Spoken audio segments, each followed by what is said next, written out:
আসসালামু আলাইকুম ওয়া রাহমাতুল্লাহি ওয়া বারাকাতুহু। সম্মানিত সুপ্রিয় দ্বীনী ভাই বোনেরা, আজকে আমরা কঠিন বিপদ আফত ও শত্রু থেকে কিভাবে হেফাজত হতে হয় সেই দোয়া সম্পর্কে জানব। সম্মানিত সুপ্রিয় দ্বীনী ভাই বোনেরা, আজকে আমরা জানব কঠিন বিপদ আফত ও শত্রু থেকে হেফাজতের দোয়া। এই দোয়াটা অত্যন্ত কার্যকরী, এই দোয়াটা অত্যন্ত ফলাফলদায়ক। সম্মানিত সুপ্রিয় দ্বীনী ভাই বোনেরা, অবশ্যই ভিডিওটা স্কিপ করবেন না, শেষ পর্যন্ত দেখবেন, ধৈর্য সহকারে দেখবেন। আজকে আমি আপনাকে শিখিয়ে দেব কঠিন বিপদ থেকে কিভাবে বাঁচতে হবে এবং কিভাবে শত্রুর কাছ থেকে বাঁচবেন, সেই দোয়াটা আজকে আমি আপনাকে শিখিয়ে দেব। সম্মানিত সুপ্রিয় দ্বীনী ভাই বোনেরা, আজকের ভিডিওটি অত্যন্ত গুরুত্বপূর্ণ হতে যাচ্ছে। সম্মানিত সুপ্রিয় দ্বীনী ভাই বোনেরা, ভিডিওটা স্কিপ না করে শেষ পর্যন্ত দেখুন এবং আমাদের এই চ্যানেলটি সাবস্ক্রাইব করে বেল আইকনটি বাজিয়ে দিন। আমাদের এই চ্যানেলে প্রতিনিয়ত নতুন নতুন আমল সম্পর্কে ভিডিও আপলোড করা হয়। সম্মানিত সুপ্রিয় দ্বীনী ভাই বোনেরা, চলুন আমরা মূল ভিডিওতে চলে যাচ্ছি। আমার ভিডিওর স্ক্রিনে দিয়ে রাখবো দোয়াটি, আপনি দেখে শিখে নেবেন।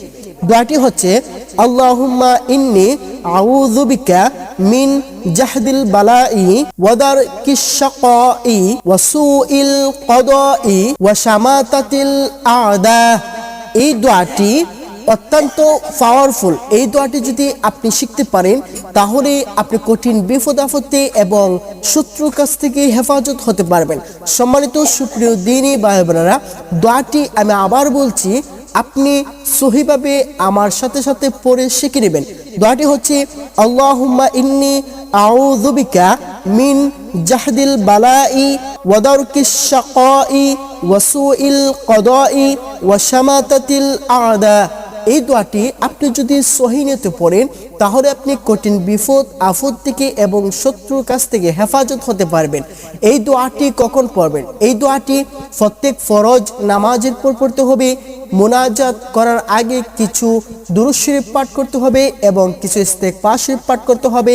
তারপর মুনাজাতের মধ্যে এই দোয়াটি পাঠ করতে হবে।